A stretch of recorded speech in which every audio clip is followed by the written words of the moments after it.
সভ্য যে কোপ, বাংলা একটা কথা বলে না, মধ্যমপন্থী হইতে হবে, বাড়াবাড়িও করা যাবে না, ছাড়াছাড়িও করা যাবে না। আমরা কোথায় থাকবো? মাঝামাঝি। মেডিকেল দাওয়া সোসাইটি অব বাংলাদেশের আয়োজনে আজকের বাংলাদেশ চীন মৈত্রী সম্মেলন কেন্দ্রে অনুষ্ঠিত দাওয়া সেমিনার 2025-এ আপনারা যারা উপস্থিত হয়েছেন, আমি সবাইকে জানাচ্ছি আন্তরিক শুভেচ্ছা, মোবারকবাদ এবং অভিনন্দন। আমরা শুরুতে আল্লাহ রাব্বুল ইজ্জা ওয়াল জালালের দরবারে শুকরিয়া জ্ঞাপন করছি, যিনি আমাদেরকে এরকম চমৎকার একটি প্রোগ্রামে একত্রিত হওয়ার সুযোগ করে দিয়েছেন। আমরা পড়ছি কালিমাতুশ শুকর, আলহামদুলিল্লাহ। অন্তরের অন্তঃস্থল থেকে মেডিকেল দাওয়া সোসাইটি অব বাংলাদেশকে অভিনন্দন এবং শুভেচ্ছা জানাই, যারা প্রায় বিগত 2 মাস যাবত অনেক প্ল্যানিং, প্রোগ্রাম, অনেক ডেডিকেশন, এফোর্ট শেষে আজকের এই চমৎকার কনফারেন্স হলে এরকম চমৎকার একটি দাওয়া সেমিনারের আয়োজন করেছেন। ডক্টরস ফোরামের সাথে আমার মনে হয় এর আগে আমি এত বড় কোনো প্রোগ্রামে জয়েন করিনি। ছোট ছোট কিছু প্রাইভেট ক্লোজ মিট আপে বসার, কথা বলার সুযোগ হয়েছে। আল্লাহ শুক্রিয়া যে আজকে এই প্রোগ্রামে দেশের বিভিন্ন মেডিকেলগুলোর বা মেডিকেল কলেজগুলোর প্রফেসরস, ডক্টর, স্টুডেন্টস তারা উপস্থিত হয়েছেন এবং আমি অত্যন্ত সম্মানিত বোধ করছি যে এরকম চমৎকার একটি প্রোগ্রামে আপনারা আমাকে মেহেরবানি করে ইনভাইট করেছেন। আমি সবাইকে অনুরোধ করব যে যেহেতু আমাদের প্রফেশনাল মিডিয়া কর্মী, সাংবাদিক বন্ধুরা আছেন, ওনারা রেকর্ড করবেন, আমরা 1 ঘন্টার জন্য কি মোবাইল ফ্রি একটা সময় কাটাতে পারি কিনা, যদি আপনারা অনুমতি দেন আর কি। কারণ আমি এই সমস্ত ক্লোজ ডোর প্রোগ্রামগুলোতে মোবাইল ইউজ করাটাকে অনুৎসাহিত করি বা নিরুৎসাহিত করি, এজন্য যে এরকম 1 to 1 ব্রেইন টু ব্রেইন কথা বলার সুযোগ খুব কম হয় বাংলাদেশে। আমরা শুরু করছি আলহামদুলিল্লাহ, এবং এই দাওয়া সেমিনার দিয়েই বেসিকলি শুরু। আপনারা দেখেছেন যে আমি বিভাগীয় পর্যায়ে 8টি বিভাগে 8টি প্রোগ্রাম করেছি। ওখানে বসুন বসুন, থামুন থামুন, শান্ত হন শান্ত হন বলতে বলতে আমার আধা ঘন্টা চলে যেত।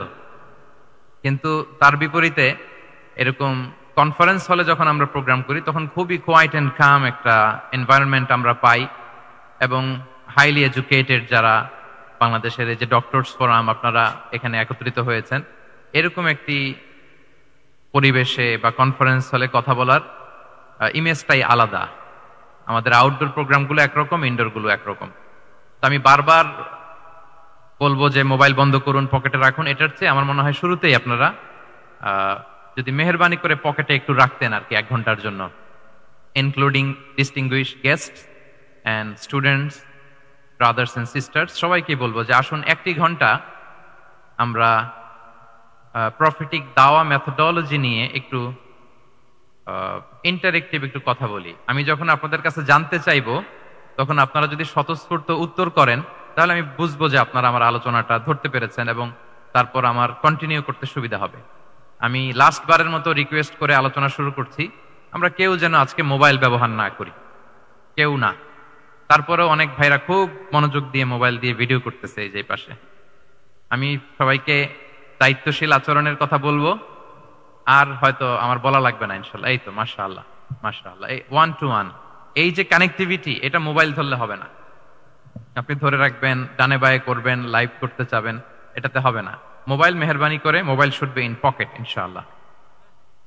সম্মানিত সুধী, আপনারা একটা টপিকের কথা শুনেছেন, এই টপিকটা নিয়ে আমরা কিছু কথা বলবো। আসরের সালাত সম্ভবত 4:45-এ ওনারা পড়বেন, তো আমার মনে হয় 1 ঘন্টা বা 1 ঘন্টা 10 মিনিট এরকম একটা টাইম স্লটে আমরা আজকের আলোচনাটা কভার করবার চেষ্টা করবো ইনশাআল্লাহ বিইذنিল্লাহ। আপনারা একটা টপিক শুনেছেন, যে টপিকটা আজকে আমি কভার করবো সেটা হচ্ছে মেথোডোলজি অফ প্রফিটিক দাওয়া and its relevance to contemporary global society. রাসূল সাল্লাল্লাহু আলাইহি ওয়াসাল্লাম কিভাবে দাওয়া কার্যক্রম পরিচালনা করতেন, ওনার মেথোডোলজি কেমন ছিল এবং বর্তমান সময়ের সাথে এর প্রাসঙ্গিকতা কেমন, এই টপিকটা নিয়ে আমি কথা বলবো। তার আগে আমি শুরুতে দাওয়া ইস্যু যখনই আমার সামনে আসে তখন যেই কথাটা আমি বলি বা শেয়ার করি সেটা হচ্ছে মানহাজুল ওয়াসাতিয়্যা, মানে the balanced approach of Islam. ইসলামের যে ভারসাম্যপূর্ণ নেচার, এটা নিয়ে আমি কথা বলি। এবং আমার আলোচনার শুরুতে আমি সূরাতুল বাকারার 143 নম্বর আয়াত তেলাওয়াত করেছি, যেখানে আল্লাহ তাআলা বলছেন ওয়াকাযালিকা জাআলনাকুম উম্মাতান ওয়াসাতা লিতাকুনু শুহাদা আলান নাস।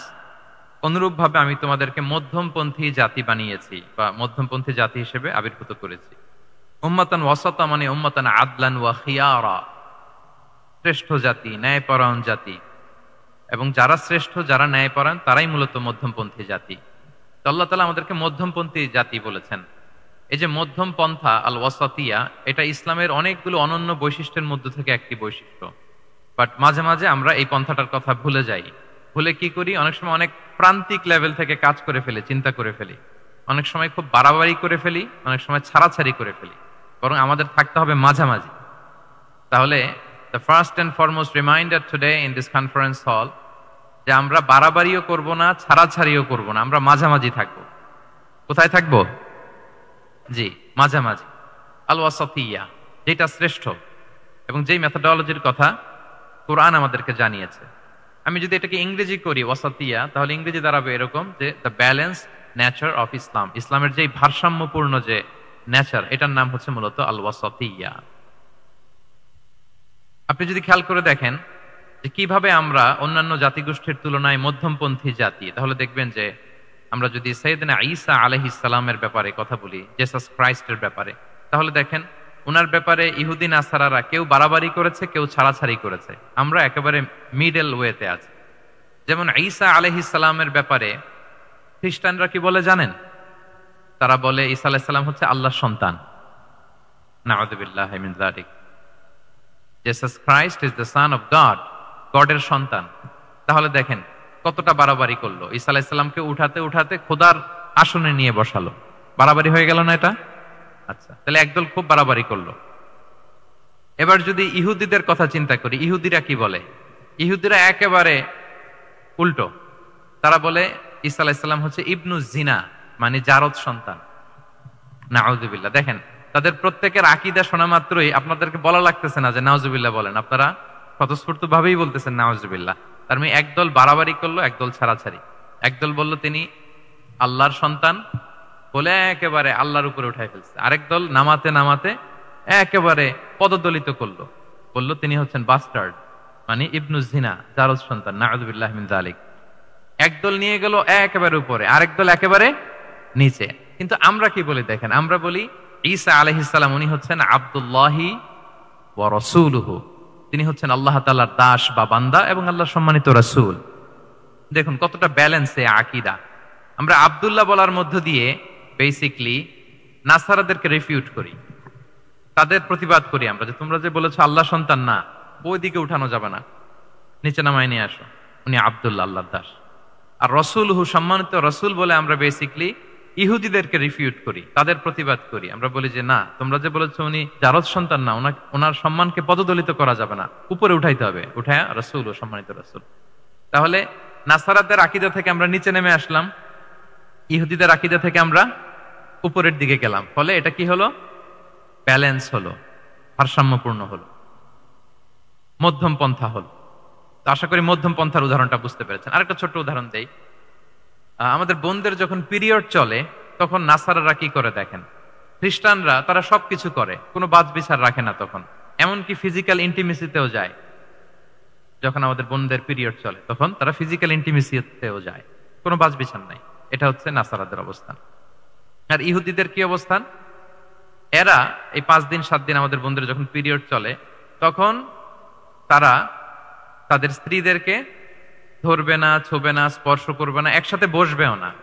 তাদের ঘরে আলাদা একটা স্পেশাল রুম রাখে, ওই রুমের ভিতরে, ওই ঘরের ভিতরে তাদের 5 দিন 7 দিন ওইখানে কাটাইতে হয়।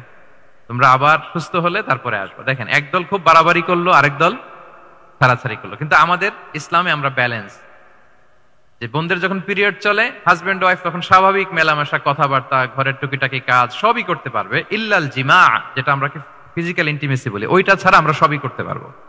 তাহলে দেখেন এই দুইটা উদাহরণ আমি সামনে আনলাম এজন্য যে এই যে মানহাজুল ওয়াসাতিয়াতি ওয়াল ইতিদাল, মধ্যম পন্থার কথা আমরা যেটা বলি, যেটাকে দিয়ে আল্লাহ তাআলা আমাদেরকে সম্মানিত করেছেন যে ওয়াকাযালিকা জাআলনাকুম উম্মাতান ওয়াসাতা, তোমাদেরকে আমি মধ্যমপন্থী জাতি বানিয়েছি, তোমাদের মধ্যে বাড়াবাড়িও থাকবে না, ছাড়াছাড়িও থাকবে না, বরং আমরা হব মধ্যমপন্থী। আমরা কি হব? কি হব? কিছুদিন আগে বোধহয় দেখলাম ওই যে ছাত্ররা যে দল করতেছে ওইটাও মধ্যমপন্থা নাম দিয়ে দিছে। আবার আজকের এই আলোচনা করে কোন বিপদে পড়ি, পরে বলবে যে তো বোধহয় ছাত্রদেরকে সাপোর্ট করতেছে ভেতরে ভেতরে। না, ওই ছাত্রদের মধ্যমপন্থার কথা বলতেছি না, ইসলাম যে মানহাজুল ওয়াসাতিয়ার কথা বলেছে সেটার কথা বললাম। তো প্রিয় ভাইরা, প্রথম কথা হচ্ছে আপনি যখন দাওয়া বলবেন তখন আমাকে মধ্যমপন্থা বলতেই হবে। আমরা যখন ইসলাম শিখবো শিখাবো, ইসলাম বুঝবো বুঝাবো, এই সব ক্ষেত্রে আমাদেরকে মধ্যম পন্থা অবলম্বন করতে হবে। আমাদের খেয়াল রাখতে হবে আমরা যেন এক্সট্রিম লাইনে না যাই, আবার খুব এক্সট্রা লিবারেল যেন না হয়ে যায়, আমরা যেন মধ্যমপন্থী একটা অবস্থানে থাকি।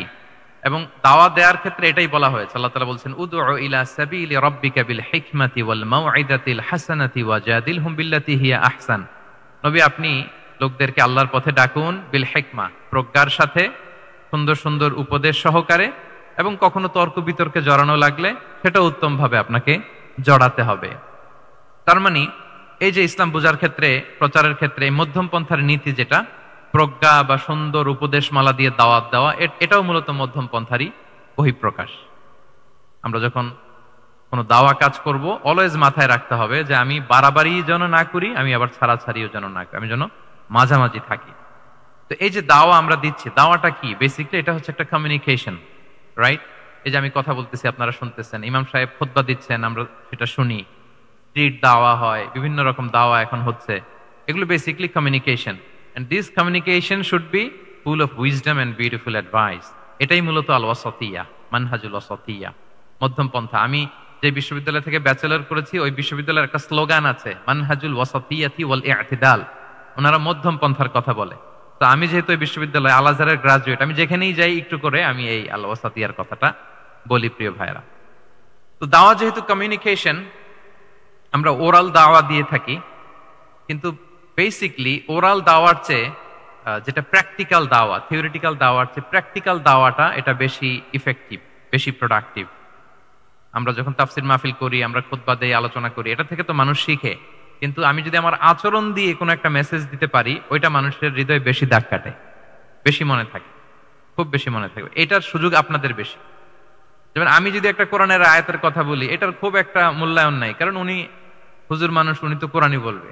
কিন্তু একজন ডক্টর যখন কোরআনের আয়াত বলে, তখন বলে দেখছো মাশাআল্লাহ, একজন ডক্টর, সে চিকিৎসা বিজ্ঞানে এত বড় এক্সপার্টিজের পর আবার কোরআনও জানে।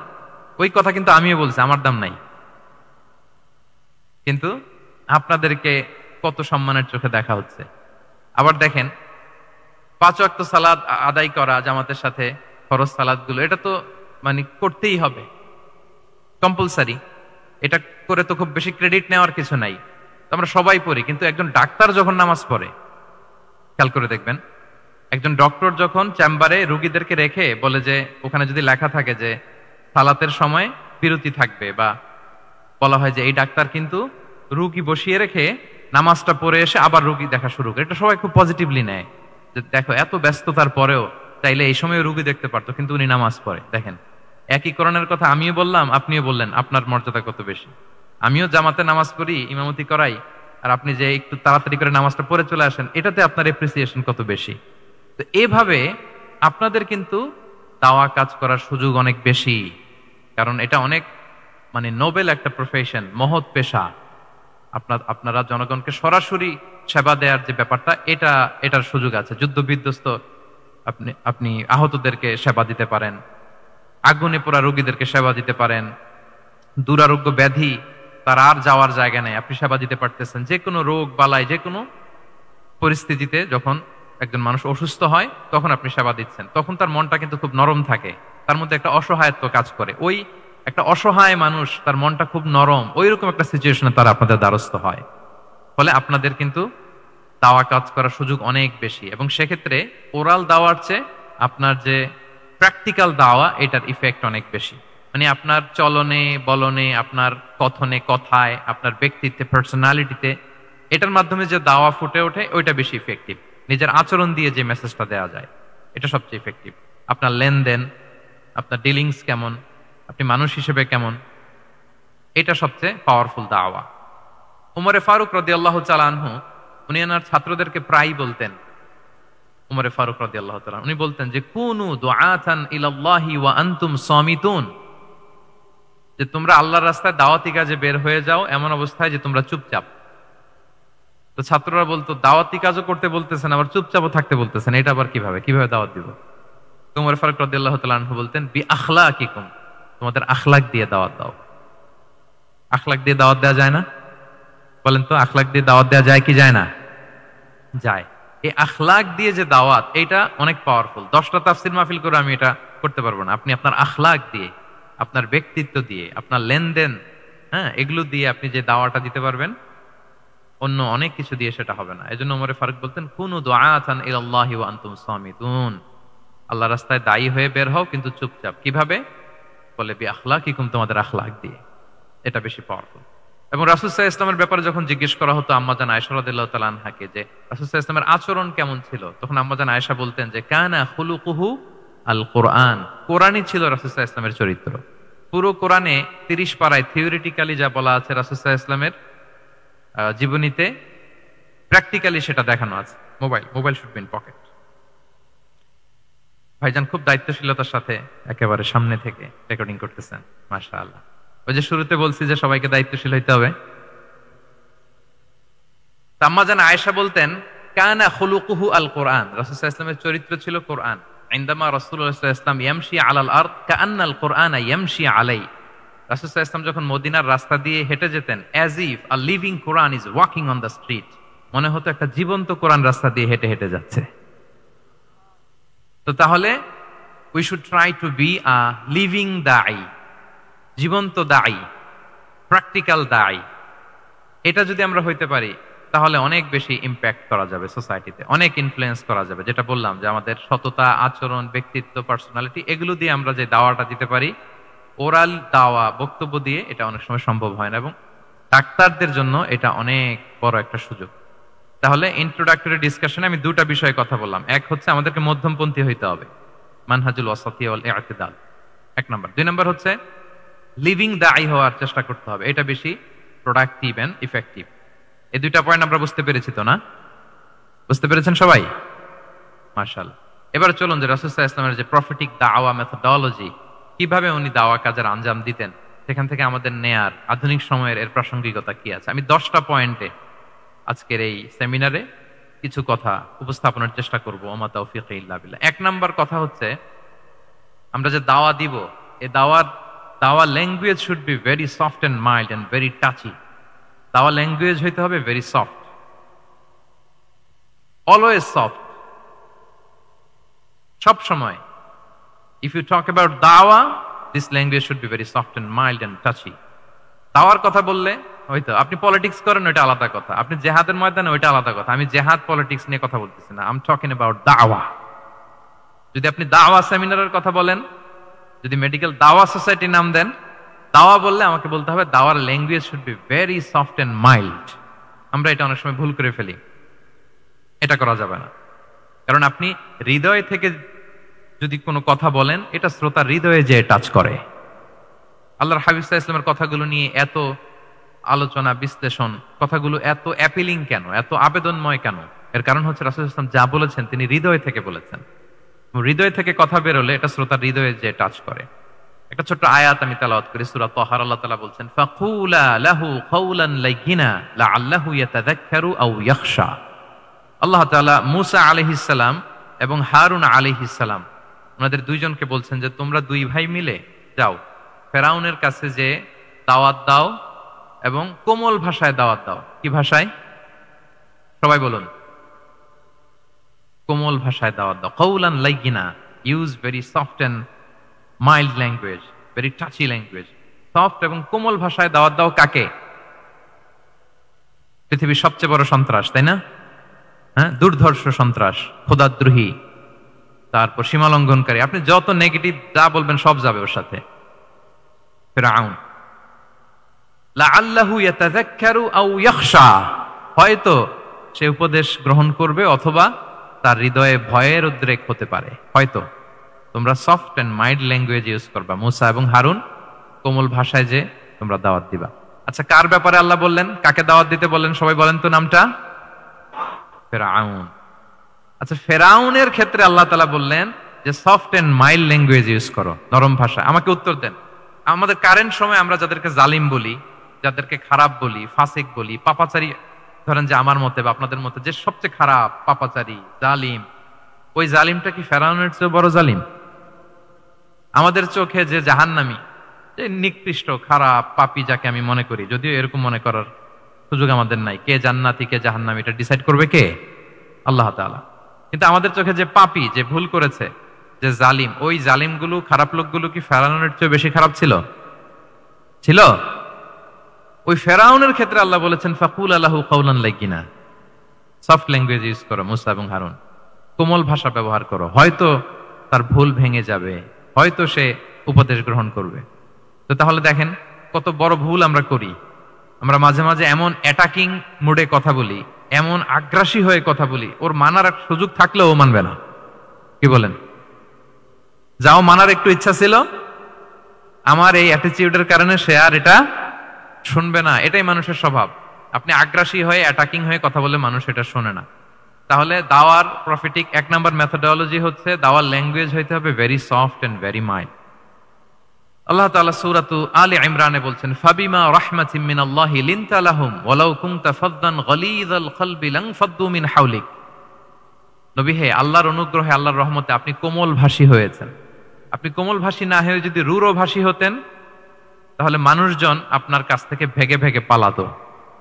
কিন্তু আমরা দেখতাম যে সাহাবারা রাসূল সাল্লাল্লাহু আলাইহি ওয়াসাল্লামের কাছে শুধু জড়ো হইতে চেত, দেখা করতে চেত, রাসূলকে ঘিরে রাখতো, এত পছন্দ করতো রাসূল সাল্লাল্লাহু আলাইহি ওয়াসাল্লামের কোমল আচরণের কারণে। ইভেন ফ্যামিলিতে কোনো সমস্যা হলে, অনেক সাহাবারা বলতেন ফ্যামিলির সাথে সমস্যা হলেও তারা রাসূলের কাছে চলে আসতো। এমনকি কারো পেটে ক্ষুধা লাগলেও তারা রাসূলের দরবারে চলে আসতো। তারা বলতো রাসূল সাল্লাল্লাহু আলাইহি ওয়াসাল্লামের চেহারার দিকে তাকালেই আমাদের ক্ষুধা মিটে যেত। কি কোমল ভাষী ছিলেন, কত সুন্দর সফট ল্যাঙ্গুয়েজ রাসূল সাল্লাল্লাহু আলাইহি ওয়াসাল্লাম ইউজ করেছেন। রাসূল সাল্লাল্লাহু আলাইহি ওয়াসাল্লাম কখনো যে কঠোর ভাষায় কথা বলতেন না তা না, মাঝে মাঝে বলতেন, কিন্তু বেশিরভাগ ওনার দাওয়া ছিল সফট এন্ড মাইল্ড। মাঝে মাঝে প্রেক্ষাপটের আলোকে রাসূল সাল্লাল্লাহু আলাইহি ওয়াসাল্লাম অনেক সময় তেজস্বী জ্বালাময়ী ভাষণ দিতেন। মনে হতো কান্নাহু তিনি কি করছেন, ব্যাটালিয়নকে কমান্ড করছেন। এটা মাঝে মাঝে চেহারা লাল হয়ে যেত, গড়গড় করতেন যুদ্ধের আগে। কিন্তু রেগুলার বেসিসে রাসূল সাল্লাল্লাহু আলাইহি ওয়াসাল্লাম খুব কোমল ভাষায় কথা বলতেন। তাহলে 1 নম্বরে যেটা জানলাম, যদি আপনি দাওয়া মেন্টালিটি, দাওয়া মুডে থাকতে চান, আপনার ভাষা হতে হবে শক্ত না নরম? সফট হইতে হবে, কোমল। কারোর প্রতি আগ্রাসী হয়ে যেন আমরা কথা না বলি, অ্যাটাকিং মুডে যেন না বলি, বললেও শুনবে না। এটাই মানুষের নেচার, সফট ল্যাঙ্গুয়েজে বলতে হয়। ফেরাউনকে যদি বলা হয় ওর সাথে ভালোভাবে বলো, তো আমাদের আশেপাশে যারা আছে এরা তো আরো এদেরকে সম্মান দিয়ে নরম করে বলা উচিত। কি বলেন? জি, 1 নম্বর গেল। 2 নম্বর হচ্ছে দাওয়াকে ফলপ্রসূ করতে হলে রাসূল সাল্লাল্লাহু আলাইহি ওয়াসাল্লাম যেটা করতেন, শ্রোতাদের অনেক সময় মনোযোগ আকর্ষণের জন্য উনি অনেক ধরনের টুলস, অনেক ধরনের জিনিস তিনি ব্যবহার করতেন। যেমন একটা পদ্ধতি রাসূল সাল্লাল্লাহু আলাইহি ওয়াসাল্লামের ছিল, রাসূল সাল্লাল্লাহু আলাইহি ওয়াসাল্লাম মানুষের আকর্ষণ বৃদ্ধির জন্য মাঝে মাঝে প্রশ্ন ছুড়ে দিতেন অডিয়েন্সকে, drawing attention of the listener by throwing questions.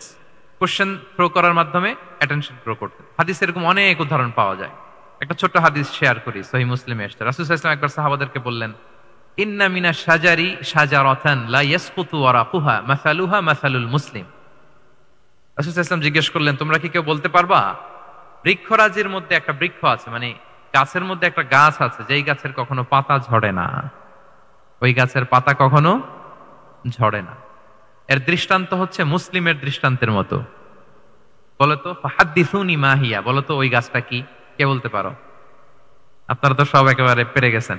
তো সাহাবারা ওই দিন কেউ বলতে পারেন নাই। কারণ কি জানেন? একে তো আমরা জানি হাদিস স্টাডি করার কারণে, হাদিস স্টাডি না করলে তো আমরা বলতে পারতাম না, আমাদের দেশে তো খেজুর গাছ অত হয়ও না।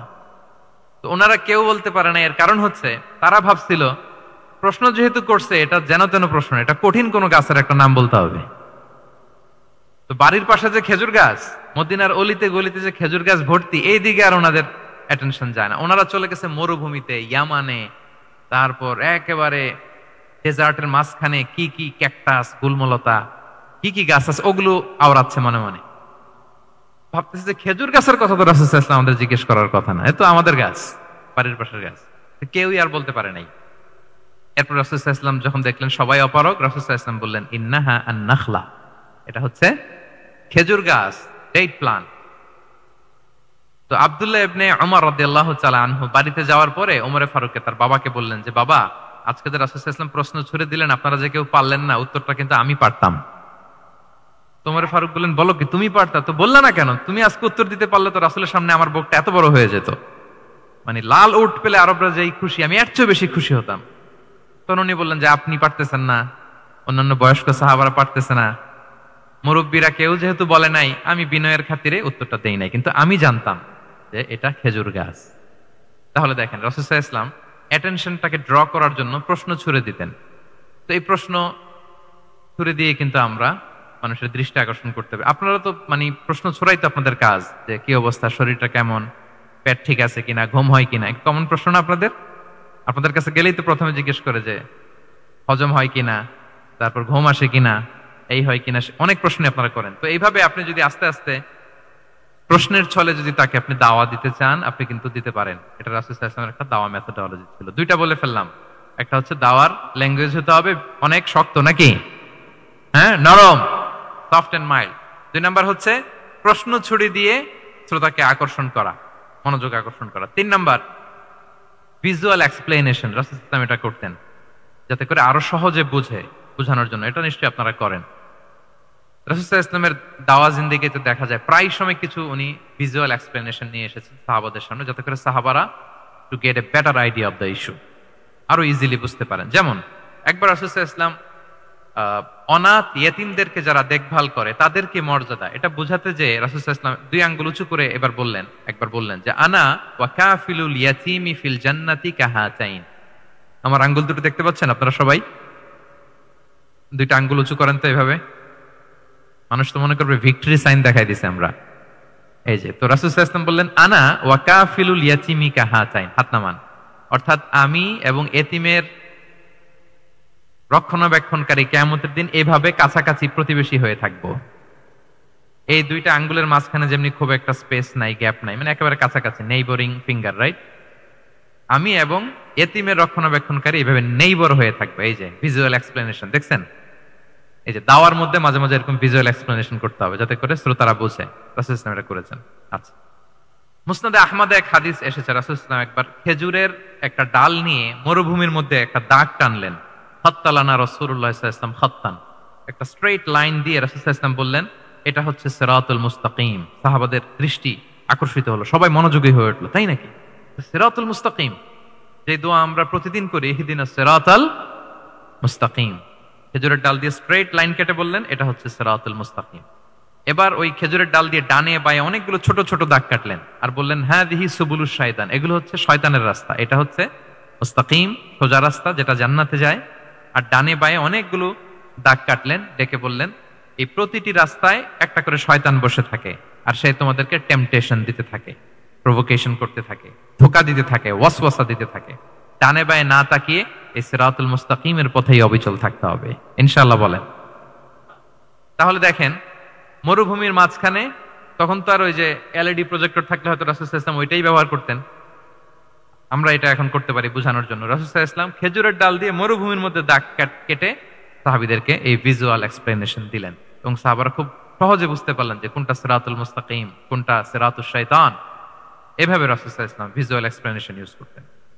আমরা বিশ্বাসীরা যে ভাই ভাই, মুমিনরা যে ভাই ভাই, আমাদের সম্পর্ক যে কত সুদৃঢ় মজবুত, এটা বোঝাতে যে একবার রাসূল সাল্লাল্লাহু আলাইহি ওয়াসাল্লাম বললেন আল মুমিনু লিল মুমিনি কাল বুনিয়ান, বিশ্বাসীরা তাদের সম্পর্ক হচ্ছে কাল বুনিয়ান, একটা সুদৃঢ় প্রাচীরের মতো, সীসা ঢালা প্রাচীরের মতো। ইয়াশুদ্দু বা'দুহু বা'দা, যেটার এক পাশ আরেক পাশকে মজবুত করে। Strengthening one part the others, এক পার্ট আরেক পার্টকে মজবুত করে। যেমন এই বিল্ডিং, এদিকে ভেঙে ফেললে এটা নড়বড়ে হয়ে যাবে। তিনি বুঝালেন যে সুদৃঢ় প্রাচীরের মতো হচ্ছে বিশ্বাসীদের সম্পর্ক। এটা বলে ওয়াশাব্বাকা বাইনা আসাবিহি, মানে ডান হাতের আঙ্গুলগুলো বা হাতের ভেতরে ভেবে ঢুকিয়ে দিলেন, বললেন যে এরকম মজবুত। সুবহানাল্লাহ। এই যে এই হাতের আঙ্গুলগুলো এই হাতে ঢুকিয়ে এরকম চাপ দিলে খুব শক্ত হয় না, মজবুত হয় না? রাসূল সাল্লাল্লাহু আলাইহি ওয়াসাল্লাম বললেন আমাদের বন্ধন হচ্ছে এরকম সুদৃঢ় মজবুত, সুদৃঢ় সীসা ঢালা প্রাচীরের মতো। আল্লাহু আকবার। তাহলে এই যে ভিজুয়াল এক্সপ্লেনেশন, রাসূল সাল্লাল্লাহু আলাইহি ওয়াসাল্লাম বোঝানোর জন্য এই যে এরকম দাগ কাটা, কখনো এইভাবে, হাদিসে এরকম অনেক পাওয়া যায়। আমি অল্প কয়েকটা, সময়ের টাইম কনস্ট্রেন্টের কারণে অল্প কয়েকটা নিয়ে আসলাম। তাহলে এটা রাসূল সাল্লাল্লাহু আলাইহি ওয়াসাল্লামের একটা দাওয়া মেথোডোলজি ছিল, বোঝানোর জন্য কত ইজিয়েস্ট ওয়েতে তিনি অডিয়েন্সের কাছে পৌঁছাতে পারেন। তিনি প্রয়োজনে ভিজুয়াল এক্সপ্লেনেশনের সহায়তা নিতেন। কয়টা গেল মেথোডোলজি? 3টা। আচ্ছা, 4 নাম্বার হচ্ছে গ্রাজুয়ালিটি, ধীরে ধীরে ধাপে ধাপে দাওয়া পরিচালনা করা, দাওয়া কাজ করা। এটাতে অনেক সময় আমরা ভুল করে ফেলি। আমরা অনেক সময় একটু রাশিং মেন্টালিটিতে থাকি, তাড়াহুড়ো। একজন ভাই নতুন দিনে ফিরছে, আগে হয়তো সংশয়বাদী ছিল, নাস্তিক ছিল, প্র্যাকটিস করতো না, এখন সে প্র্যাকটিসের ইচ্ছা করছে। এই সুযোগ পেয়ে আমি তারে বলা শুরু করলাম, নামাজ পড়তে হবে, রোজা রাখতে হবে, জাকাত দিতে হবে, তোমার ওয়াইফকে পর্দা করাইতে হবে, হালাল হারাম ও কয়েক ছাড়ছে, আমার সম্ভব না। ও বলবে ভাই আগে যা ছিলাম ওইটাই ভালো ছিল, এতগুলো তো আমি মানতে পারবো না। এই যে আপনি তাকে দিন থেকে ভাগালেন, আপনার দাওয়া মেথোডোলজি জানা না থাকার কারণে আপনি তাকে ভাগালেন। একসাথে আপনি এত কথা বলবেন না। নতুন যখন কেউ দিনে ফিরে তাকে আপনি একসাথে এত কথা বলবেন না। নতুন যখন কোনো বোন ইসলামে আসতে চায় তাকে আপনি কঠিন করে বলবেন না। উপরে আমাদের বোনরা আছে, তাদেরকেও আমি বলবো সহজ করে বলেন। প্রথমে নামাজের কথা বলেন, নামাজ আস্তে আস্তে পড়ুক যতটুকু পারুক। প্রথমে হয়তো 5 ওয়াক্ত পারবে না, 1 ওয়াক্ত 2 ওয়াক্ত দিয়ে শুরু করবে, এরপর আস্তে আস্তে 5 ওয়াক্ত যাবে। এরপর তাকে একটু শালীন পোশাকের কথা বলেন, যে তুমি একটু শালীন পোশাক পরো, সেফটি সিকিউরিটির জন্য ভালো। সেটাতে অভ্যস্ত হলে তাকে হেজাবের দাওয়াত দিবেন আপনি, হেজাবে অভ্যস্ত হলে নেকাবে দাওয়াত দিবেন আপনি। এইভাবে গ্রাজুয়ালিটি, ধাপে ধাপে, একসাথেই কঠিন করে দিনকে উপস্থাপন করা যাবে না। দাওয়া ইজ এ গ্রাজুয়াল প্রসেস। হ্যাঁ, গ্রাজুয়ালি যাইতে হবে। Beginning with the most important issue first, তারপর যেটা ইম্পর্টেন্ট, তারপর যেটা ইম্পর্টেন্ট, ধাপে ধাপে আপনি তাকে বলবেন। আপনারা নিশ্চয়ই সবাই মদ হারাম হওয়ার যে স্টেপগুলো আছে জানেন না? কয়বারে হারাম হয়েছে? 3 বারে। ওয়াসআলুনাকা আনিল খামরি ওয়াল মাইসির কুল ফীহিমা ইসমুন কাবীরু ওয়া মানাফিউ লিন-নাস ওয়া ইসমুহুমা আকবারু মিন নাফিহিমা। প্রথমে বললেন মদে কিছু উপকার আছে, কিন্তু এটার গুনাহ বেশি, ক্ষতি বেশি, কিন্তু সামান্য উপকার আছে। তো মানুষ সচেতন হয়ে গেল যে না, এটা কিন্তু গুনাহ আছে, ক্ষতি আছে, সাবধান হইতে হবে। মদ খাওয়া কমায় দিল। আচ্ছা, এরপর বলা হলো ওয়ালা তাকরাবুস সালাতা ওয়া আনতুম সুকারা, মাতাল হয়ে মদ খাওয়া অবস্থায় নামাজে যেও না। কারণ কোন এক সাহাবী নামাজে এমন ভাবে তেলাওয়াত করলেন, অর্থ চেঞ্জ হয়ে গেল। ফলে দিনে 5 বার মদ খাওয়া যাবে না। এই আয়াত দিয়ে তো তাই বোঝা যায়, তাই না? 5 বারের জন্য যখন সাবধান হয়ে গেল, আরো তারা অভ্যস্ত হয়ে গেল। এরপরে নাজিল হলো ইন্নামাল খামরু ওয়াল মাইসিরু ওয়াল আনসাবু ওয়াল আজলামু রিজসুম মিন আমালিশ শাইতানি ফাজতানিবুহু। মদ, জুয়া, ভাগ্যলিপি এগুলো শয়তানের কাজ, এগুলো থেকে বেঁচে থাকে। 7 নাম্বার, রাসূল সাল্লাল্লাহু আলাইহি ওয়াসাল্লাম যদি কাউকে কারেকশন করতে চাইতেন, কখনো তাকে অপমান করতেন না, অন্যের সামনে তার নাম নিতেন না, নাম না নিয়ে তাকে শুধরে দিতেন। এটা দাওয়ার আরেকটা মেথোডোলজি। কেউ কোনো ভুল কাজ করলে তার নাম ধরে অন্যের সামনে লজ্জিত করতেন না। আমরা কিন্তু অনেক সময় করে ফেলি, করি না? অন্যের সামনে মানুষকে কারেক্ট করি, এটা ঠিক না। The way he use to correct others, আপনি যদি সিরাতের দিকে তাকান, সুবহানাল্লাহ, কিভাবে উনি অন্যকে কারেকশন দিতেন, নাম উল্লেখ করতেন না। আমরা এটা অনেক ভুল করি। আমি এজন্য খুব দুঃখিত এবং লজ্জিত। আমাদের দাওয়া অঙ্গনে আপনি ইউটিউব খুললে দেখবেন যে অনেক দায়ীরা, এক দায়ী আরেক দায়ীকে তুচ্ছ-তাচ্ছিল্য করছে, তার নাম নিয়ে তাকে ছোট করা, তাকে খারিজ করা, তাকে নাকচ করা, সে জাহান্নামী, সে কাফের। সব ইসলামের ঠিকাদারি উনি একা নিজে নিয়ে বসে আছে, আর বাকি যা আছে সব খারিজ। এইটা রাসূল সাল্লাল্লাহু আলাইহি ওয়াসাল্লামের দাওয়ার সাথে যায় না। বরং কেউ যদি কোনো ভুল কিছু বলে, ভুল করে, আপনি যদি মনে করেন যে না তার এটা ভুল, আমারটা সঠিক, তো আপনার নিয়ম হচ্ছে আপনি সঠিকটা প্রচার করা।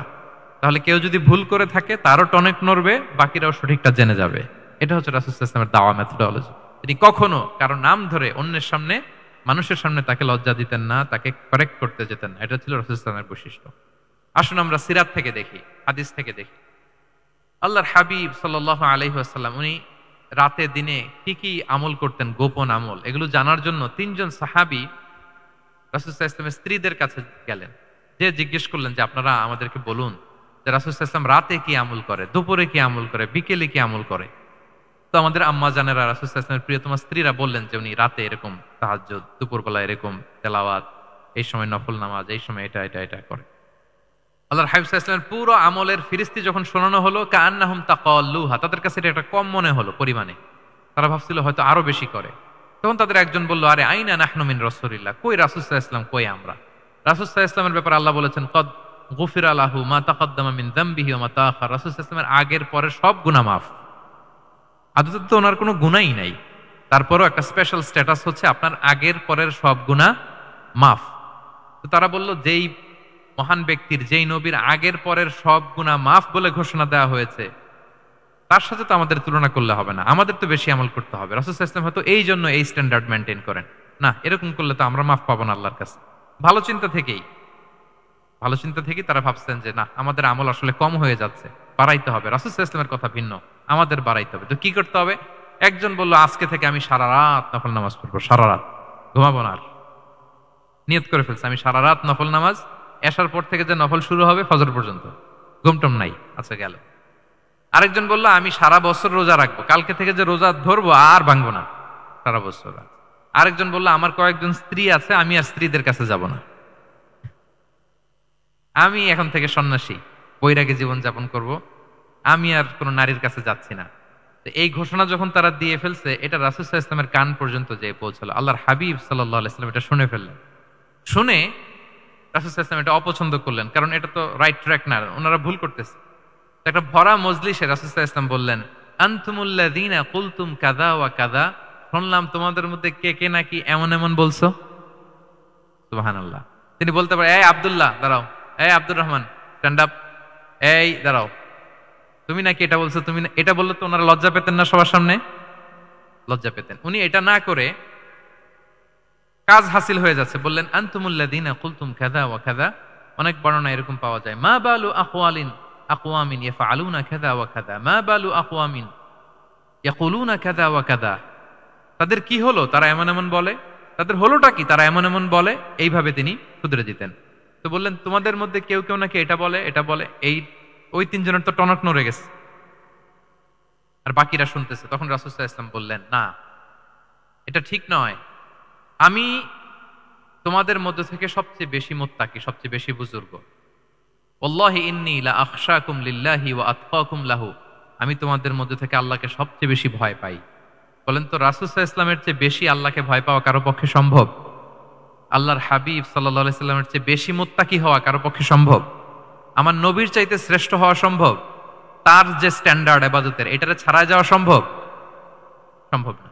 তো তিনি বললেন যে আমি রাত্রিবেলা ঘুমাই আসার পরে, আবার শেষ রাতে তাহাজ্জুদও পড়ি, ঘুমও আছে নামাজও আছে, ব্যালেন্স। আমি সোম বৃহস্পতিতে রোজা রাখি, সপ্তাহের বাকি দিনগুলোতে খাই। আবার আমার অনেক 9 জন স্ত্রী তো এট এ টাইমে ছিল, আমি স্ত্রীদের সাথে মেলামেশাও করি। তো আমি এগুলো সব ঠিক রেখে আল্লাহর সবচেয়ে প্রিয় মুত্তাকি হইতে সমস্যা হইল না। তোমাদের এত সমস্যা কোথায়? তোমাদের সমস্যা কোথায়? আমার চেয়ে শ্রেষ্ঠ যদি কেউ কিছু করতে চাও, এটা হবে না, আমি হচ্ছি স্ট্যান্ডার্ড। সুবহানাল্লাহ। দেখেন এইভাবে যখন বললেন, ঠিক করে দিলেন যে তোমরা কে কে জানি এরকম নিয়ত করছো, এটা ভুল করেছো, বরং শুদ্ধ হবে এটা। ওই তিনজনের টনক নড়ে গেছে, তারা শুধরে নিয়েছেন, আর বাকিরা সঠিক মেসেজটা, সঠিক নির্দেশনাটা জেনে গেল। তাহলে ওনাদেরকে কারেকশন করা হয়ে গেছে না অলরেডি? বলেন তো, ওনারা যে ভুল করছে কারেকশন হয়েছে কিনা? কিন্তু তাদেরকে অপমান করা হয়েছে। এই ভুলটা আমরা অনেক সময় করি। অন্যের সামনে কখনো নিজের ছেলেকে, নিজের স্ত্রীকে, বন্ধুকে বা যাকে, হঠাৎ হাসির রোল পড়লো কেন এখানে? কিছু কমন পড়ে গেছে নাকি কথা নিজের জীবনের সাথে? অন্যের সামনে এইভাবে আমরা যেন কারেক্ট না করি। কাউকে সংশোধন করতে চাইলে আল্লাহর হাবিব সাল্লাল্লাহু আলাইহি সাল্লামের দেখানো পথেই যেন আমরা সংশোধন করি। এটা হচ্ছে এই হাদিসের 1 নাম্বার শিক্ষা। আরেকটা শিক্ষা হচ্ছে ব্যালেন্স লাইফস্টাইল, ব্যালেন্স অ্যাপ্রোচ। আমরা জানলাম, অনেকে মনে করে, আমার পরিচিত কয়েকজন লোক আছে, আমি বলছি, তারা থামাইছে কিনা জানি না, আমার কাছে এসে শোনাইতেছে, হুজুর আমি সারা বছর রোজা রাখি। আমি বলছি আপনার বলছে কে সারা বছর রোজা রাখতে? সারা বছর তো রোজা রাখা নিষেধ, এটাকে সওমে বিসাল বলে, এটা নিষেধ। বরং সবচেয়ে বেশি যদি কেউ রাখতে চায়, রাসূল সাল্লাল্লাহু আলাইহি ওয়াসাল্লাম বলছে, তাহলে সওমুল্লাহি দাউদ, সিয়ামু দাউদ, দাউদ আলাইহিস সালামের রোজা। এর চেয়ে বেশি না। একদিন রাখবা, আরেকদিন ভাঙবা, একদিন রাখবা, আজকে রোজা রাখলে কালকে খাবেন, কালকে রাখবেন, এরপরের দিন রাখবেন, এরপরের দিন ভাঙবেন। এর চেয়ে বেশি রাখা যায় না। লাগাতার রোজা রাখা নিষেধ। লাগাতার 6 মাস 5 মাস সারা বছর অনেকে রোজা রাখে, এটা না জানার কারণে। তাহলে এই যে ইসলামের যে ব্যালেন্স লাইফস্টাইল, এটা আমরা জানলাম। কাউকে কিভাবে শুধরে দিতে হবে, কারেক্ট করতে হবে, কারেকশনের ওয়ে, এটা আমরা জানলাম। আরেকটা হচ্ছে ইসলাম যে the combination of material and spiritual life, এইটার একটা তথ্য আমরা জানলাম যে আপনার এই দুনিয়াও লাগবে, আপনার আখিরাতও লাগবে। আপনি সব ছেড়ে দিয়ে শুধু আল্লাহর রাস্তায় চলে গেলে ওইটা ইসলাম শিখায় নাই। ইসলাম যে আমাদেরকে ফরিয়াদ শিখায়, প্রার্থনা শিখায়, রব্বানা আতিনা ফিদ দুনিয়া হাসানা ওয়া ফিল আখিরাতি হাসানা ওয়া কিনা আযাবান নার। হে আল্লাহ, আপনি দুনিয়াতেও হাসানা দেন, আখিরাতেও হাসানা দেন। আগে চাইছি কোনটা, আখিরাত না দুনিয়া? সবাই বলেন তো, রব্বানা আতিনা ফিল আখিরাতি হাসানা ও ফিদ দুনিয়া হাসানা, এরকম নাকি রব্বানা ফিদ দুনিয়া হাসানা? দেখেন দুনিয়াটা আগে, দুনিয়াটা আগে। তো ব্যালেন্স, এই ভারসাম্য রাখাটা আমি আলোচনার শুরুই তো করেছি, ওয়াসাতিয়া মানে ভারসাম্যপূর্ণ। ইসলামের নেচারটা হচ্ছে ব্যালেন্সড অ্যাপ্রোচ। এটা আমরা এই হাদিস থেকে শিখতে পারি। আমাদের অনেকেরই এটাতে ঘাটতি আছে, অনেক জ্ঞানী, অনেক স্কলার, অনেক তার কিছু, কিন্তু তার মধ্যে ভারসাম্য এবং পরিমিতি বোধ নাই। পরিমিতি বোধ, ভারসাম্য, ব্যালেন্স লাইফস্টাইল, এটা অনেকে অ্যাডপ্ট করতে পারে না। এটা বছরের পর আপনার আয়াত শুনলে, একটা কিছু শুনলে মনে করে যে এগুলো এই সবার জন্য, মানে এটা বাদ, এখান থেকে শুরু, লাইনটা এখান থেকে শুরু, এইখান থেকে যারা আছে এই সবাই এগুলো পালন করবে, আমি এটার বাইরে। দেখবেন যার সাথেই কথা বলেন তার কোনো সমস্যা, তার দোষ, তার কিভাবে সেলফ ডেভেলপমেন্ট, আত্মোন্নয়ন, আত্মশুদ্ধি, শুদ্ধাচার, এগুলো নিয়ে কথা নাই। খালি বলেই যে কি সমস্যা রে ভাই সমাজে, জানেন শেষ হয়ে গেল দেশটা। তারপর রাজনীতিতে সমস্যা, সমাজে সমস্যা, হুজুরদের মধ্যে সমস্যা, ওদের মধ্যে সমস্যা, শুধু সমস্যা, মানে উনি সব জায়গায় সমস্যা দেখতে পায়। কিন্তু বেসিকলি আপনি যখন সমস্যা নিয়ে কথা বলবেন, সবার আগে খেয়াল করতে হবে যে ওই সমস্যায় আমি আক্রান্ত কিনা। আমরা কেন যেন অন্যকে কাঠগড়ায় দাঁড় করাতে বেশি পছন্দ করি, কিন্তু নিয়ম হচ্ছে নিজেকে বারবার কাঠগড়ায় দাঁড় করানো, যে আমি ঠিক করতেছি কিনা, আসলে আমার মধ্যে শুদ্ধাচার আছে কিনা, আমার লেনদেন ঠিক আছে কিনা, আমি আমার মধ্যে সততা আছে কিনা, do I live a decent life, আমি যা বলি আমি তা করি কিনা। এটা অনেক সময় আমরা ভুলে যাই। আমরা যা বলি সেটার জন্য আগে আমরা নিজে আমল করতে পারি। আল্লাহ তৌফিক দান করুক। আল্লাহ তাআলা বলছেন, ইয়া আইয়ুহাল্লাযীনা আমানু লিমা তাকুলুনা মা লা তাফআলুন, কেন তুমি সেটা বলো যেটা তুমি করো না? কেন সেটা বলো? তো আমরা যদি দাওয়া কাজ করতে চাই, আমি যে দাওয়াটা দিব বা নাসিহাত দিব বা বার্তাটা রাখবো, সবার আগে যেন এটা নিজের দিকে, ওই তীর যেন নিজের দিকে থাকে, যে না এটা আগে তোমার জন্য, আগে তুমি পালন করো, পাশাপাশি এটা সবার জন্য, এটা যেন আমরা করি। আল্লাহর হাবিব সাল্লাল্লাহু আলাইহি ইসলামের জীবনে যদি আমরা দেখি তাহলে দেখবো উনি যা বলতেন ওইটা নিজে আগে বেশি করতেন। আল্লাহু আকবার। উনি ইবাদতের কথা বলতেন, আল্লাহর সামনে নিজেকে সঁপে দেওয়ার কথা বলতেন। আর নিজেকে কিভাবে সঁপে দিতেন দেখেন, তিনি যখন দোয়া করতেন নিজেকে ছোট করতে করতে তিনি আল্লাহরে বলতেন, আল্লাহুম্মা ইন্নী আবদুক ওয়া ইবনু আবদিক ওয়া ইবনু আমাতিক নাসিয়াতি বিয়াদিক, হে আল্লাহ আমি আপনার দাস, আল্লাহ আমি দাসের ঘরের দাস, দাসীর ঘরের দাস। মানে আমার পিতা আব্দুল্লাহ আপনার দাস, আমার মা আমিনা আপনার দাসী, তো আমরা সবাই আপনার গোলাম, গোলামের ঘরের গোলাম। এর চেয়ে তুচ্ছ, ছোট, নগণ্য করে কি আর আল্লাহর সামনে নিজেকে পেশ করা যায় বলেন? এরপর তিনি বলতেন, নাসিয়াতি বিয়াদিক, আল্লাহ আমার মাথার চুলের ঝুঁটি আপনার হাতের মুঠোয়। মাথার চুলের ঝুঁটি হাতের মুঠোয় মানে কি? আপনি ডানে টান দিলে আমি ডানে যেতে বাধ্য, আপনি বাঁয়ে টান দিলে মানে আমার আর কিছু নেই, আল্লাহ সব সঁপে দিলাম আপনার কাছে। কিভাবে নিজেকে তিনি সঁপে দিতেন? তাহাজ্জুদের সালাতে যখন রাতে দাঁড়াতেন, আম্মা জান আয়েশা রাদিয়াল্লাহু তাআলা আনহা বলেন, দাঁড়িয়ে থাকতে থাকতে পা দুইটা ফুলে যেত এরকম, হাত্তা তাতাফাত্তারা কদামা, খুব কষ্ট হতো আল্লাহ রাসূল সাল্লাল্লাহু আলাইহি ওয়াসাল্লামের।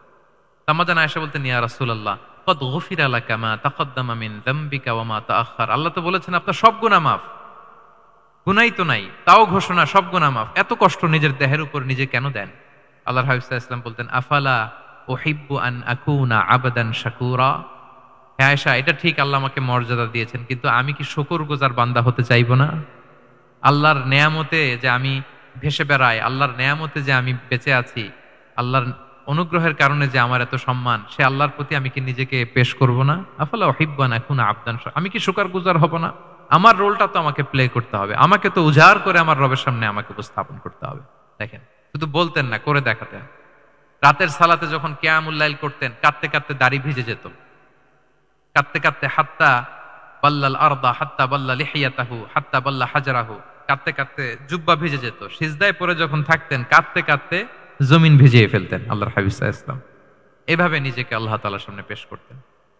তো আমরা যারা দাওয়া অঙ্গনে কাজ করি, এটা খুব পিচ্ছিল পথ, এটা খুবই পিচ্ছিল। আমাদের খেয়াল রাখতে হবে যে আমি যা বলি এটা আমি করি কিনা। এটা দায়ীদের জন্য চ্যালেঞ্জিং।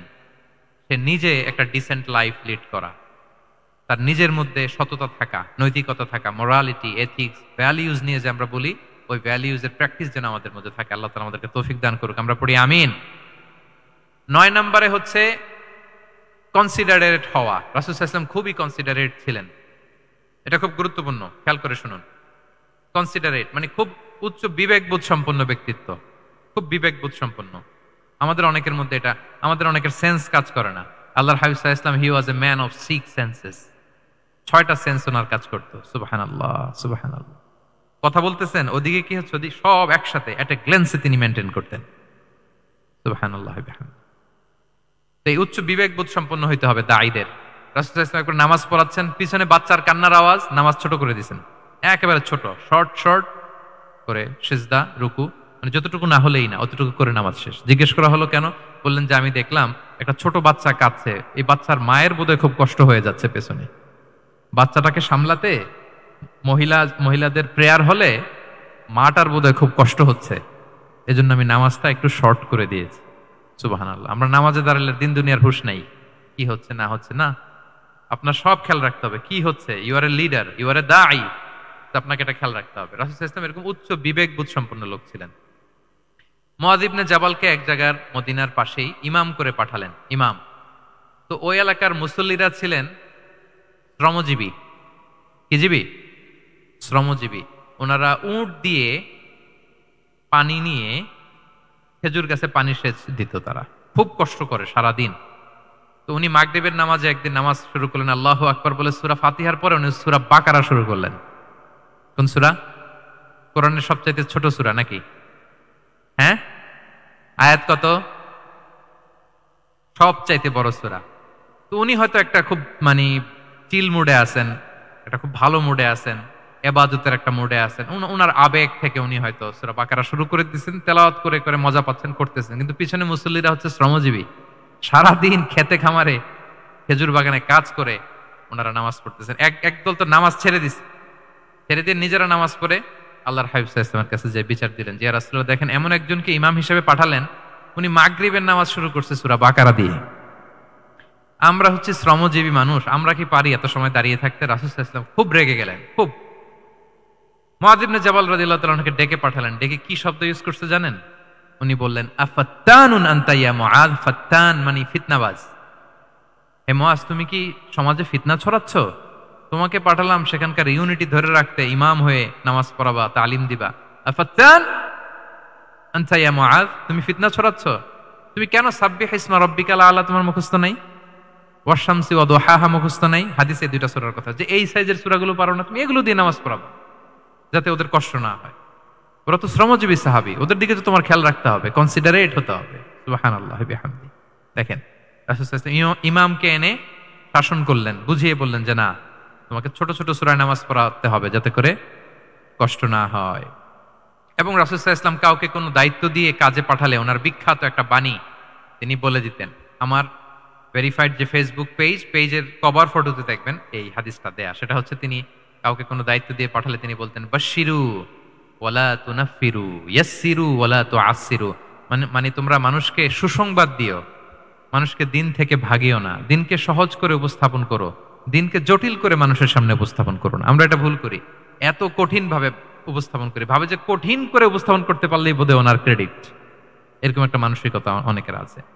কোন মুফতি যদি এমন কোন ফতোয়া দেয় যেটা সমাজের অধিকাংশ মুসলিম চেষ্টা করেও মানতে পারতেছে না, কঠিন হয়ে যাচ্ছে, তার মানে something is missing in the ফতোয়া, something is missing in the legal opinion, and the মুফতি should revise the issue again and again. তাকে আরো মুফতিদের সাথে রিভাইজ করতে হবে, আরো কিভাবে জীবন ঘনিষ্ঠ করে মাসালাটা দেয়া যায় তাকে এটা ভাবতে হবে। কারণ আল্লাহ দিনের মধ্যে জটিলতা রাখেননি, কাঠিন্যতা রাখেননি। আমরা দিনকে কঠিনভাবে মানুষের কাছে উপস্থাপন করি, মানুষকে ভয় দেখাই, আমরা হতাশ করি, দিন থেকে ভাগাই। রাসূল সাল্লাল্লাহু আলাইহি ওয়াসাল্লাম বলেছেন খবরদার দিন থেকে ভাগিও না, সহজ করে মানুষের কাছে উপস্থাপন করো, দিনকে জটিল করে মানুষের কাছে উপস্থাপন করবে না। তো তাহলে কনসিডারেট ছিলেন রাসূল সাল্লাল্লাহু আলাইহি ওয়াসাল্লাম, খুব উচ্চ বিবেকবোধ সম্পন্ন ব্যক্তি ছিলেন। একবার মাগরিবের সালাতে অথবা এশার সালাতে হাদিসে এসেছে যে ইহদা সালাতাইল ইশা মানে মাগরিব অথবা এশায় হাসান হুসাইন রাদিয়াল্লাহু তাআলা আনহুমাকে নিয়ে তিনি নামাজে গেলেন। নামাজের এক পর্যায়ে সেজদারত অবস্থায় ওনার নাতি হাসান রাদিয়াল্লাহু তাআলা আনহু ওনার কাঁধের উপরে চেপে বসলেন, দীর্ঘ সেজদা দিলেন। এরপর যখন নামাজ শেষ করলেন সাহাবারা বললেন ইয়া রাসূলুল্লাহ, এত লম্বা সেজদা দিতে তো কখনো দেখি নাই, নামাজে কি অসুস্থ হয়ে গেলেন নাকি, অথবা নামাজ চলা অবস্থায় কি কোরআনের আয়াত নাজিল হলো নাকি? রাসূল সাল্লাল্লাহু আলাইহি ওয়াসাল্লাম বললেন কুল্লু যালিকা লাম ইয়াকুন, একটাও না, বরং ওয়ালাকিন নাবনি ইতাহালানি, আমার নাতি আমার কাঁধে উঠছিল। ফাকারিহতু আন উআজ্জিলাহু হাত্তা ইয়াকদিয়া হাজাতা, আমি সিজদায় উঠতে গেলেই তো ও যে খেলতেছে এটা ডিস্টার্ব হয়ে যাবে, তো ওর যতক্ষণ না ওর খেলা শেষ না হয় আমি একটু ওয়েট করতেছিলাম।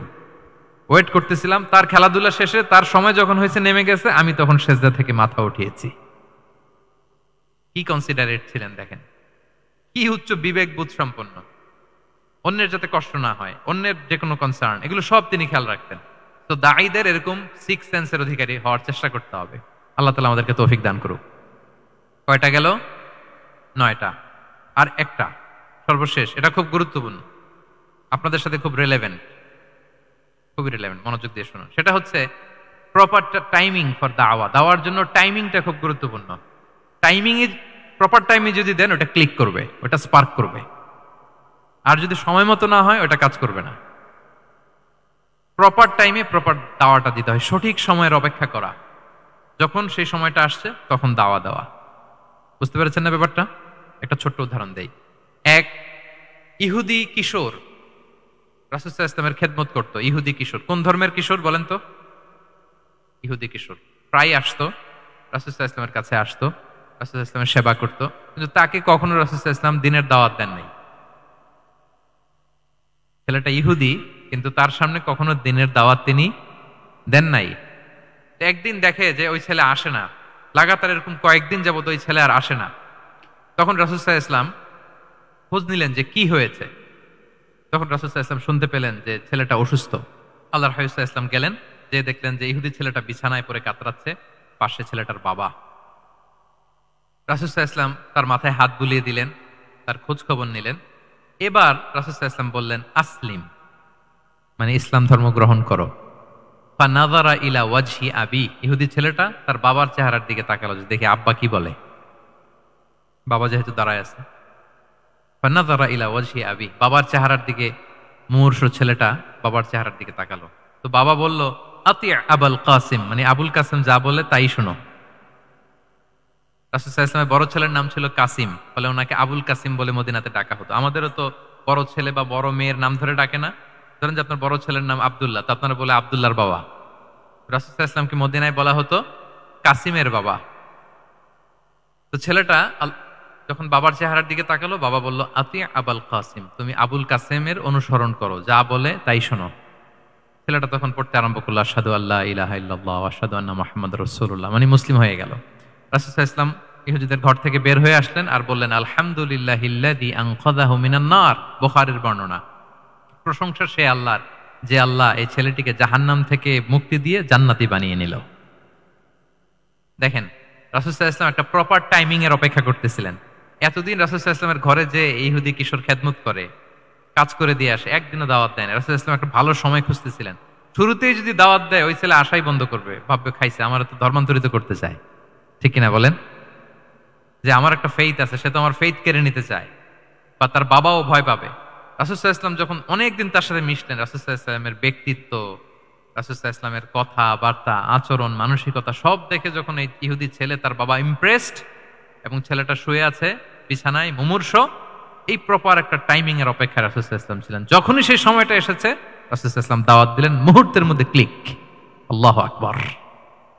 এই প্রপার টাইমিং এর অপেক্ষা আমাদেরকে করতে হবে। এই সুযোগটা কিন্তু আপনাদের আছে। আমি শুরুতেই বলেছি যে ডক্টর যারা, তাদের কাছে মানুষ কখন আসে? সুদিনকালে না দুর্দিনকালে?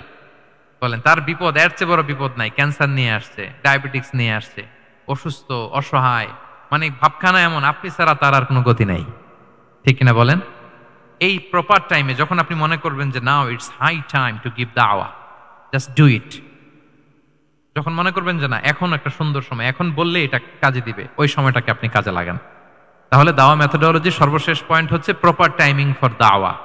যখন দাওয়া দিলে কাজে লাগবে, ঠিক তখন দিতে হবে। কি পারা যাবে তো ইনশাআল্লাহ? আল্লাহ তাআলা আমাদের সবাইকে তৌফিক দান করুক। তাহলে প্রিয় ভাইয়েরা, আমি একটু রিভাইজ করি আপনাদের সাথে কি কি নিয়ে কথা বললাম। প্রথমে আমরা বলেছি যে আমাদের মধ্যমপন্থী হইতে হবে, বাড়াবাড়িও করা যাবে না, ছাড়াছাড়িও করা যাবে না। আমরা কোথায় থাকবো? মাঝামাঝি, মাঝামাঝি। এরপরে আমরা বললাম ওরাল দাওয়ার চেয়ে প্র্যাকটিক্যাল দাওয়া, লিভিং দায়ী হইতে পারলে ওইটার ইফেক্ট অনেক বেশি। এরপর আমরা আল্লাহর হাবিব সাল্লাল্লাহু আলাইহি ওয়াসাল্লামের সিরা এবং সুন্নাহ থেকে 10টা মেথোডোলজি, দাওয়া মেথোডোলজি আলোচনা করেছি। তার প্রথমটা ছিল ভেরি সফট এন্ড মাইল্ড, দাওয়া ল্যাঙ্গুয়েজটা সফট এন্ড মাইল্ড হতে হবে। 2 নাম্বার, কোশ্চেন থ্রো করতে হবে অ্যাটেনশন ড্র করার জন্য। 3 নম্বরে, visual explanation to make the দাওয়া মোর ইফেক্টিভ এন্ড প্রোডাক্টিভ। তারপরে 4 নাম্বার গ্রাজুয়ালিটি, ধীরে ধীরে ধাপে ধাপে, একবারে সব চাপিয়ে দেওয়া যাবে না। 5 নাম্বারে ইমোশনাল ইন্টেলিজেন্স ইউজ করতে হবে। 6 নাম্বারে ফুল অফ লাভ, দাওয়া should be full of love. 7 নাম্বারে কাউকে শুধরে দিতে চাইলে লজ্জা দিয়ে অন্যের সামনে শুধরে দিতে দেওয়া যাবে না, রাসূল সাল্লাল্লাহু আলাইহি ওয়াসাল্লাম যেভাবে শিখিয়েছেন ওইভাবে কারেক্ট করতে হবে। 8 নাম্বারে দাওয়া should be applied in yourself, আগে নিজের মধ্যে। 9 নাম্বারে কনসিডারেট হইতে হবে, উচ্চ বিবেকবোধ সম্পন্ন। আচ্ছা, 10 নম্বরে প্রপার টাইমিং, ঝব্য যে কোপ, বাংলা একটা কথা বলে না, কি বলে ঝব্য যে, তার মানে সময় মতো, সময়ের এক ফোর, অসময়ের সময় মতো। যখন আপনি মনে করবেন it's high time to give দাওয়া, ডু ইট, এটা করেন। এইভাবে আল্লাহ রাসূল সাল্লাল্লাহু আলাইহি সাল্লামের দাওয়া মেথোডোলজি ফলো করে যদি আমরা দাওয়া কাজ করি, দাওয়াটা প্রোডাক্টিভ হবে এবং খুব ইফেক্টিভ হবে। আশা করি আল্লাহর হাবিব সাল্লাল্লাহু আলাইহি ইসলামের এই যে দাওয়া মেথোডোলজি এবং এটা কিভাবে আমাদের সাথে রেলেভেন্ট হতে পারে, কিভাবে এটাকে আমরা ইফেক্টিভ করতে পারি আর প্রোডাক্টিভ করতে পারি, এ ব্যাপারে আপনারা একটা মোটামুটি ধারণা পেয়েছেন। কি বলেন, ধারণা পেয়েছেন তো? এগুলো অ্যাপ্লাই করবেন তো সময় মতো ইনশাআল্লাহ। আল্লাহ তাআলা আমাদের সবাইকে কথাগুলো বুঝা আর আমল করার তৌফিক দান করুক। আমি আবারও মেডিকেল দাওয়া সোসাইটিকে ধন্যবাদ জানাই। ইনশাআল্লাহ পরবর্তীতে আরো যদি এরকম কোনো প্রোগ্রাম হয়, সুযোগ হলে আমরা আবারও অ্যাটেন্ড করব, আবারও কথা বলবো, আবারও আমরা দাওয়ার বিভিন্ন খুঁটিনাটি বিষয় নিয়ে হাতে কলমে দেখার এবং শেখার চেষ্টা করবো ইনশাআল্লাহ। সম্মানিত সুধী, এখানে আমি শুনেছি আমাদের সত্যায়নের একটা স্টল এসেছে, যেখান থেকে আমার রিসেন্টলি এবছরের একটা বই এসেছে, এক নজরে কোরআন। কোরআনের 114 সূরার সার নির্যাস আমরা তুলে ধরার চেষ্টা করেছি। বইটা এখান থেকে কিনা যাবে না, ওনারা জাস্ট দেখানোর জন্য 10টা কপি এনেছে। আপনারা শুরুতে যেই যদি 10 জন কিনে ফেলেন তাইলে বাকিরা বঞ্চিত হবে। এজন্য আমি ওদেরকে বলে দিয়েছি বিক্রি করবা না, বিক্রি করা যাবে না, কারণ হাজার হাজার লক্ষ লক্ষ মানুষ প্রি অর্ডার করে রেখেছে, ওগুলো সাপ্লাই দিতেই পাবলিশারদের অবস্থা খারাপ। আমি চাইবো যে আপনারা বইটা একটু ধরে নেড়ে চেড়ে দেখে যাবেন যে আমরা কি করেছি আপনাদের জন্য। কোরআনের 114টা সূরার সারমর্ম, জিস্ট আমরা খুব সহজে নিয়ে আসার চেষ্টা করেছি। আশা করি পরবর্তীতে যদি কালেক্ট করেন আপনারা উপকৃত হবেন ইনশাআল্লাহ। যতগুলো কথা বললাম সবগুলো কথা আল্লাহ তাআলা প্রথমে আমাকে আমল করার তৌফিক দান করুক এবং আপনাদের সবাইকে আমল করার তৌফিক দান করুক।